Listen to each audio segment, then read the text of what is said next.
Assalamualaikum warahmatullahi wabarakatuh.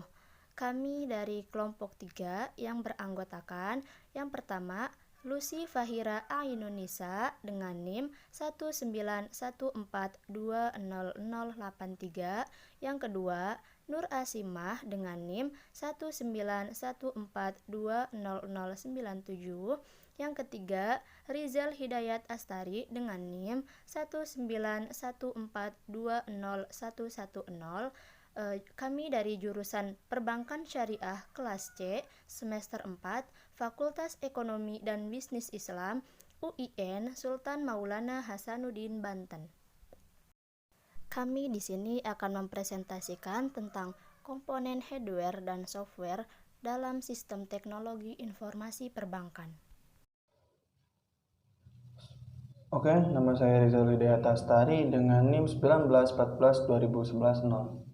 Di sini saya akan menjelaskan tentang komponen hardware dan software dalam sistem teknologi informasi perbankan. Yang berikutnya akan dijelaskan oleh kedua teman saya. Teknologi informasi adalah teknologi yang digunakan untuk mengolah data, memproses, mendapatkan, menyusun, menyimpan, memanipulasi data dalam berbagai cara untuk menghasilkan informasi yang relevan, akurat, dan tepat waktu. Teknologi ini menggunakan seperangkat komputer untuk mengolah data, sistem jaringan untuk menghubungkan satu komputer dengan komputer lain sesuai dengan kebutuhan. Teknologi telekomunikasi digunakan agar data dapat disebar dan diakses secara global. Ada beberapa teknologi sistem informasi perbankan. Yang pertama yakni sistem komputer. Sistem adalah kesatuan elemen yang saling berhubungan sehingga membentuk suatu kelompok dalam melaksanakan suatu tujuan pokok yang ditargetkan.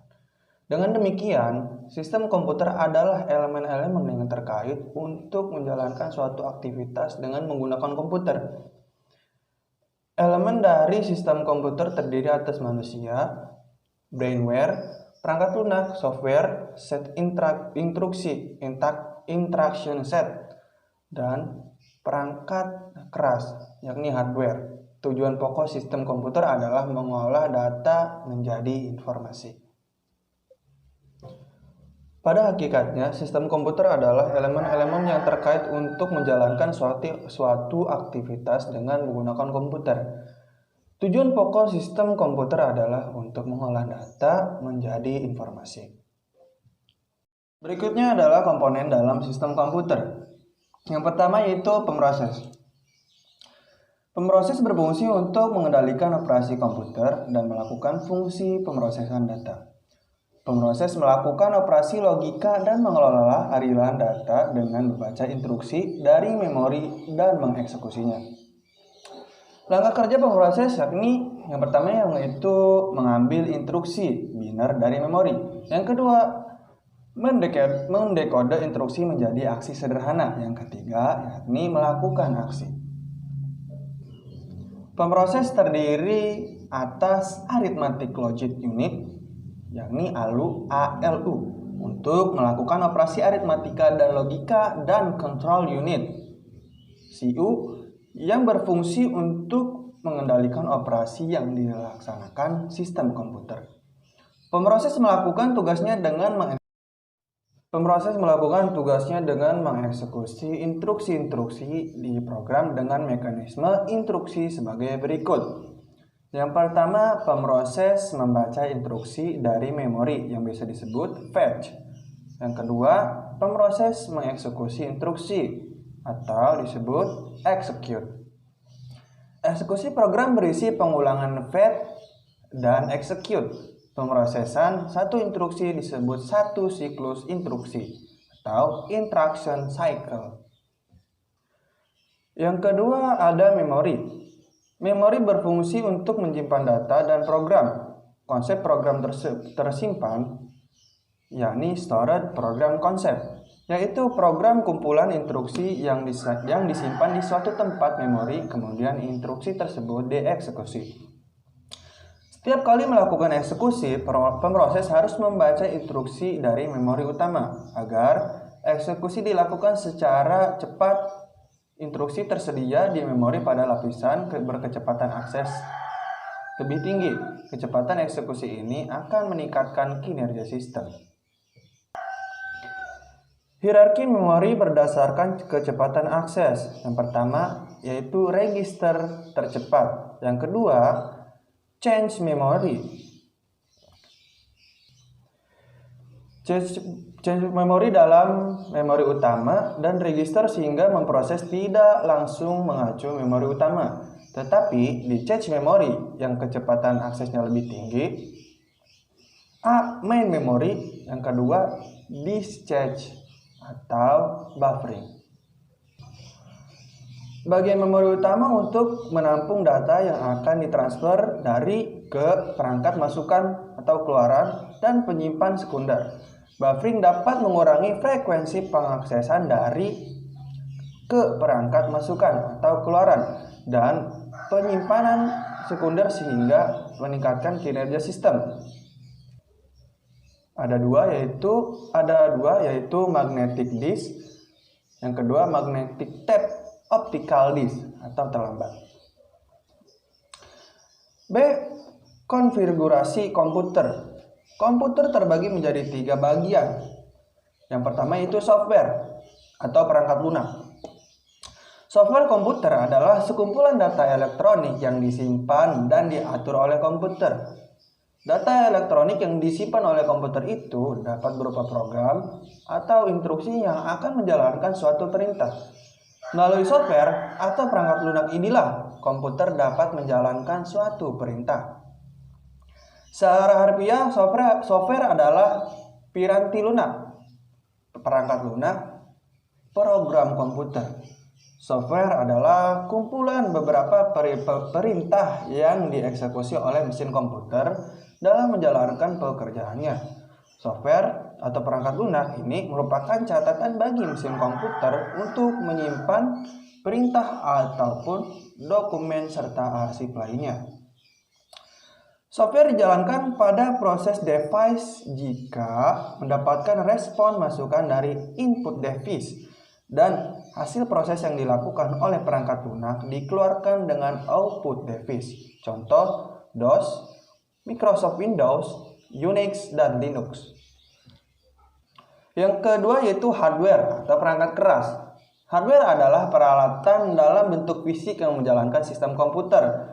Hardware digunakan sebagai media untuk menjalankan software. Perangkat keras terdiri atas atau sebagai berikut. Ada 3 yakni yang pertama input device. Alat yang digunakan untuk memasukkan data atau instruksi ke dalam komputer. Input device sesuai dengan namanya hanya digunakan untuk memasukkan data atau instruksi ke dalam CPU. Contoh keyboard, mouse, dan lain-lain. Yang kedua yaitu proses device.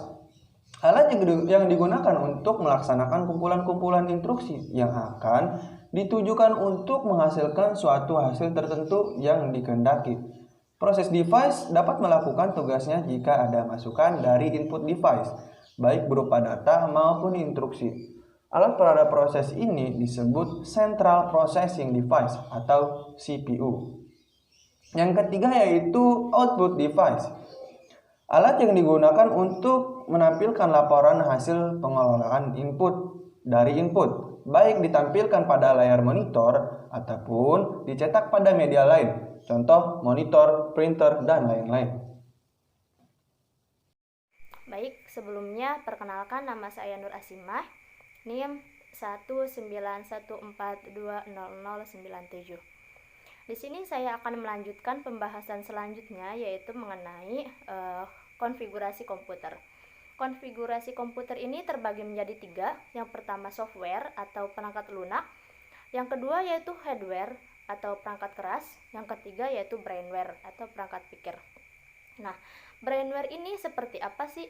Nah, brainware ini adalah orang yang menggunakan komputer atau orang yang mengoperasikan sebuah komputer. Perangkat ini sangat menentukan berhasil atau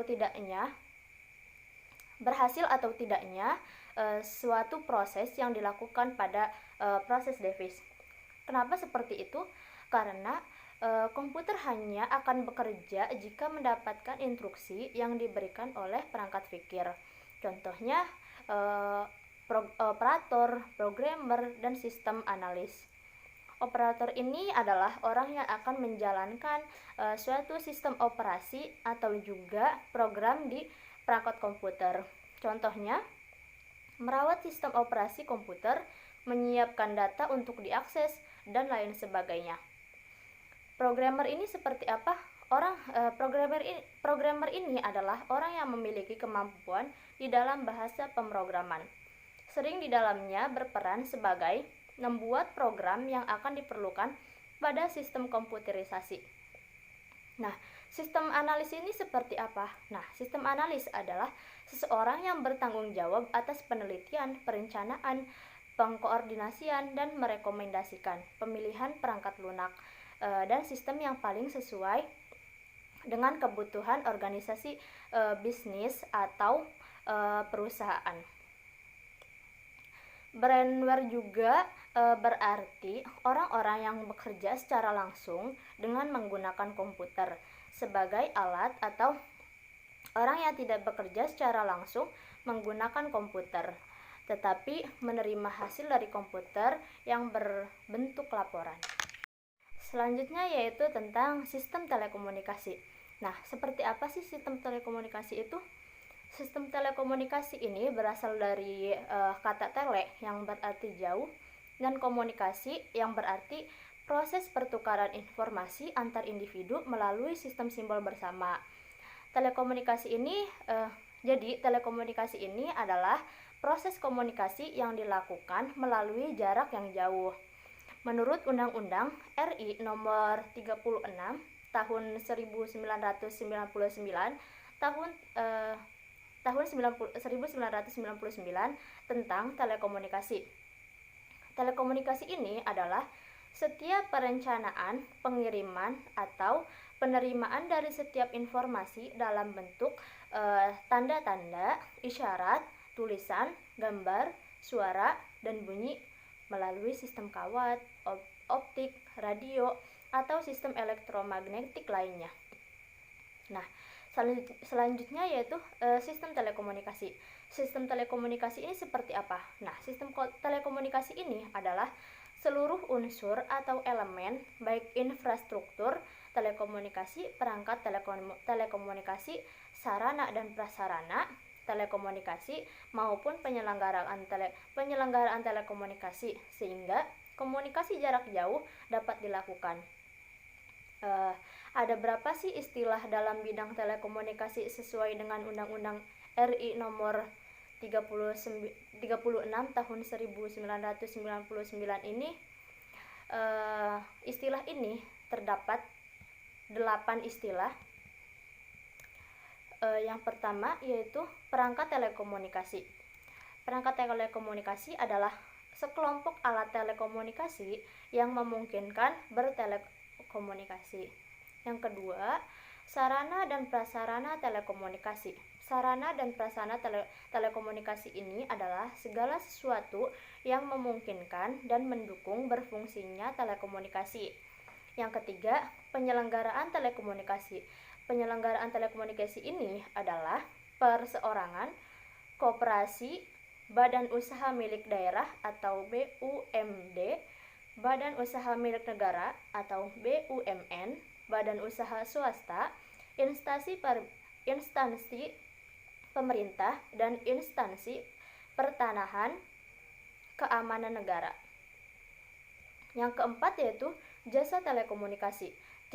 Jasa telekomunikasi ini adalah layanan telekomunikasi untuk memenuhi kebutuhan bertelekomunikasi dengan menggunakan jaringan telekomunikasi. Yang kelima yaitu pelanggan. Pelanggan ini adalah perseorangan, badan hukum, instansi pemerintah yang menggunakan jaringan telekomunikasi atau jasa telekomunikasi berdasarkan kontrak. Yang keenam yaitu pemakai. Pemakai ini adalah perseorangan, badan hukum, instansi pemerintah yang menggunakan jaringan telekomunikasi atau jasa telekomunikasi yang tidak berdasarkan kontrak. Yang ketujuh yaitu interkoneksi. Interkoneksi adalah keterhubungan antar jaringan telekomunikasi dari penyelenggaraan jaringan telekomunikasi yang berbeda. Yang kedelapan yaitu pembangun sistem telekomunikasi. Untuk melakukan hubungan telekomunikasi ini ada beberapa komponen pembangun sistem telekomunikasi. Yang pertama yaitu informasi. Data yang dikirim atau diterima seperti suara, gambar, file, dan tulisan. Yang kedua yaitu pengirim. Mengubah informasi menjadi sinyal listrik yang siap dikirim. Yang ketiga yaitu media transmisi. Alat yang berfungsi mengirimkan dari pengirim kepada penerima. Karena dalam jarak jauh sinyal pengirim diubah lagi atau dimodulasi agar terkirim jarak jauh. Yang keempat yaitu penerima, menerima sinyal listrik dan menggunakan dan mengubah ke dalam informasi yang bisa dipakai oleh manusia sesuai yang dikirimkan. Yang kelima yaitu atur atau standar, hal yang harus disepakati dalam pengiriman, pentransmisian, dan penerimaan informasi. Selanjutnya yaitu komponen-komponen sistem telekomunikasi. Nah, komponen-komponen ini ada 6 komponen dan fungsinya. Yang pertama yaitu komputer atau terminal pengirim. Komputer atau terminal pengirim ini berfungsi untuk mengirim data atau informasinya. Yang kedua yaitu media transmisi. Media transmisi atau kanal komunikasi yang akan membawa data yang dikirimkan dari sumber data ke penerima. Yang ketiga yaitu proses komunikasi. Proses komunikasi ini berfungsi sebagai alat pendukung transmisi data. Yang keempat yaitu perangkat lunak komunikasi. Perangkat lunak komunikasi ini berfungsi sebagai akan mengendalikan proses komunikasi data. Yang kelima yaitu komputer atau terminal penerimaan. Komputer atau terminal penerima ini berfungsi untuk menerima data. Yang keenam yaitu compiler. Compiler ini berfungsi untuk memproses informasi.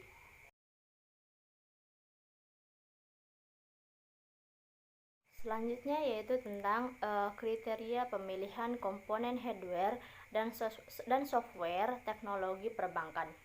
Nah, teknologi informasi telah mengalami perubahan dan perkembangan pesat pada dekade terakhir ini.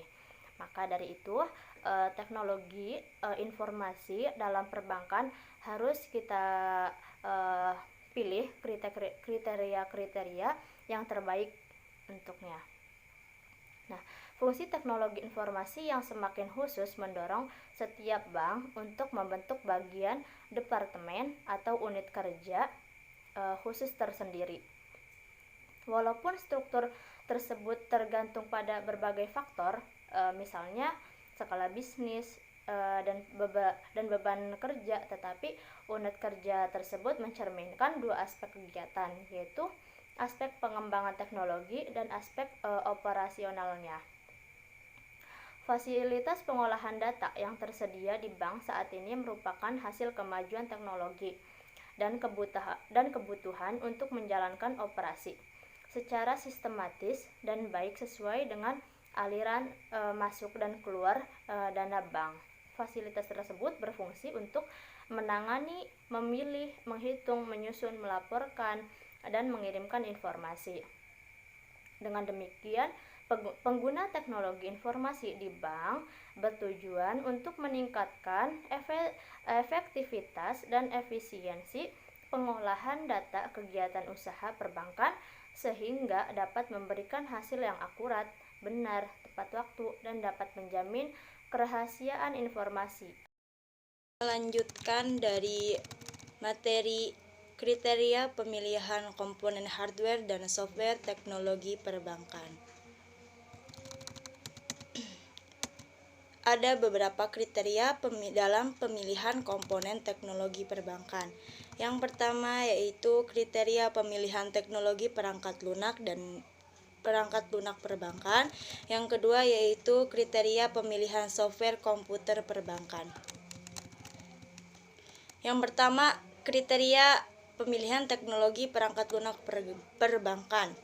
Di Indonesia, lembaga keuangan termasuk bank sudah lebih cepat dan intensif dibandingkan dengan sektor atau jenis industri lainnya dalam menerapkan teknologi komputer dan memberikan pelayanannya ke nasabah. Jadi dibandingkan dengan sektor atau jenis industri lainnya ya seperti industri jasa, industri primer, industri sekunder, lembaga keuangan termasuk lembaga bank, baik bank konvensional maupun bank syariah,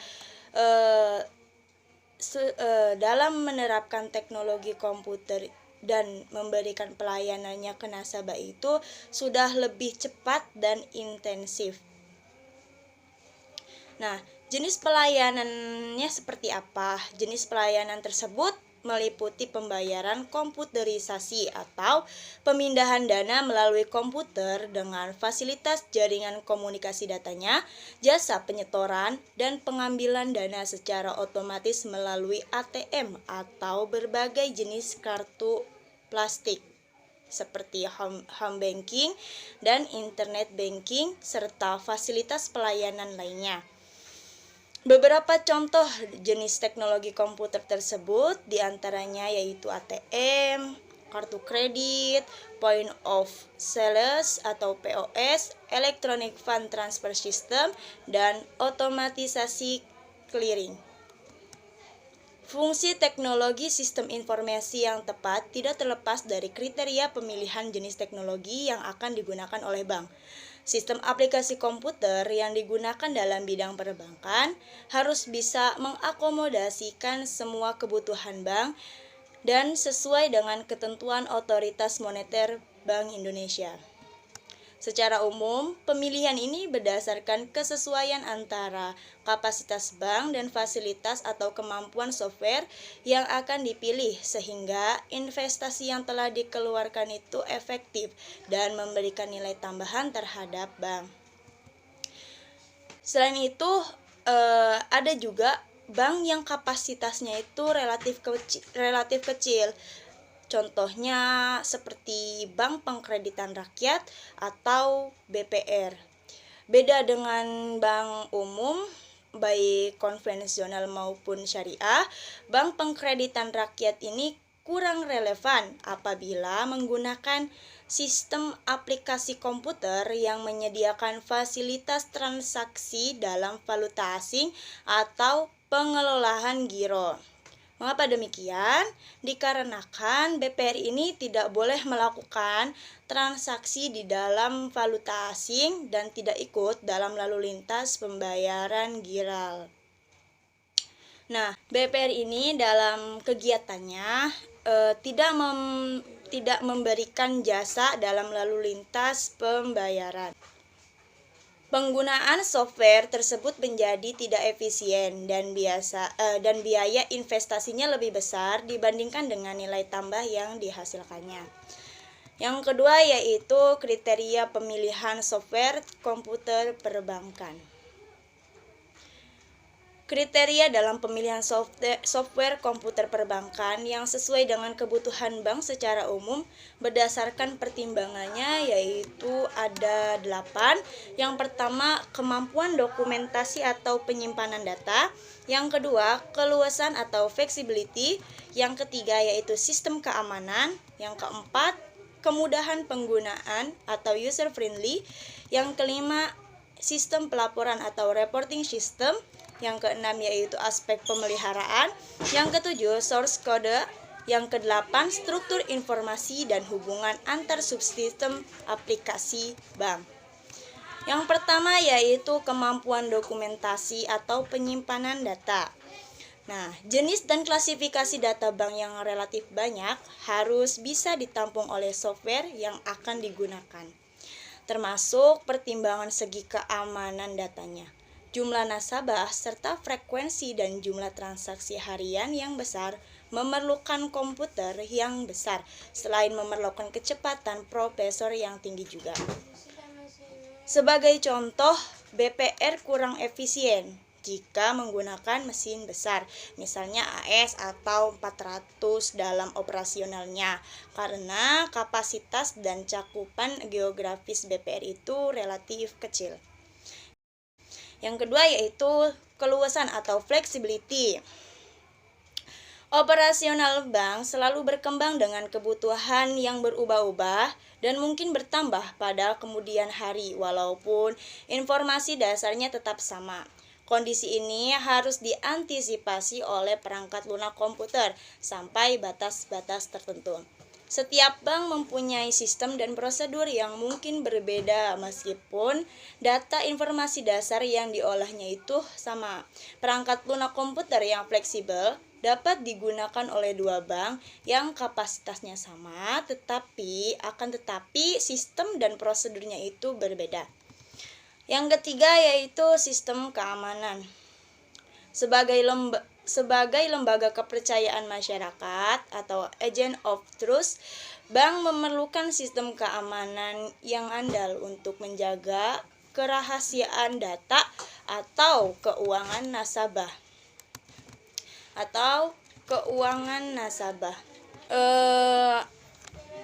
Serta mencegah penyalahgunaan data atau keuangan oleh pihak lain yang tidak bertanggung jawab.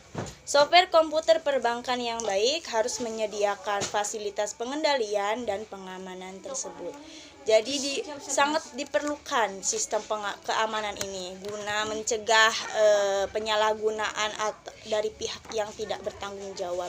Yang keempat yaitu kemudahan penggunaan atau user friendly. Mudah dioperasikan bukan berarti setiap pemakai user bisa mengakses ke software tersebut.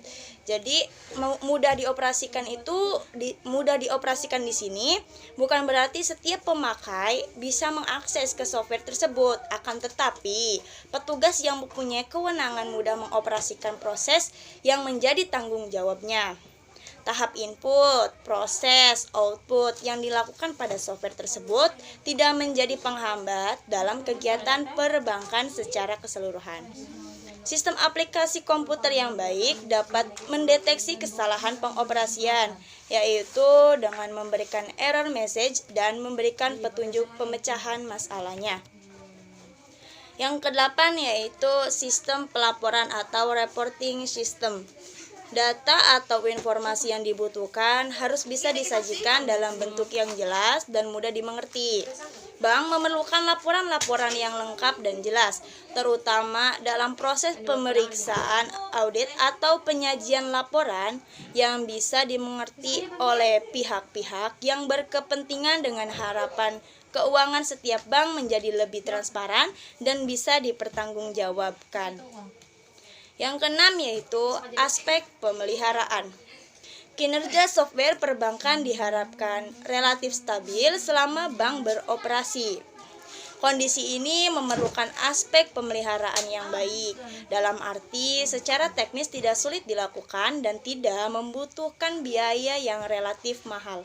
Pemeliharaan juga menyangkut pergantian atau perbaikan teknis peralatan dan modifikasi atau pengembangan dari software.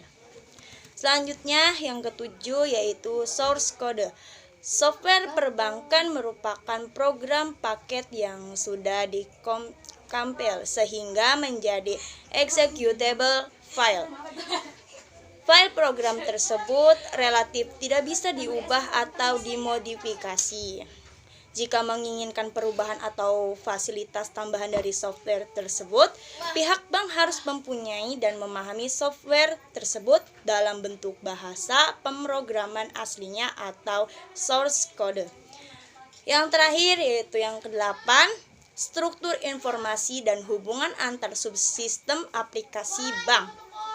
Hubungan antar subsistem aplikasi pada operasional bank. Konsep front office yang lebih mendekati sisi nasabah dan konsep back office yang lebih mendekati sisi bank sebagai lembaga keuangan yang harus mencatat, mendokumentasikan, dan atau memublikasikan informasi keuangan, menyebabkan sistem aplikasi perbankan terdiri atas sub-subsistem yang saling berkaitan sesuai dengan tahap-tahap pemrosesan dan jenis-jenis data keuangan.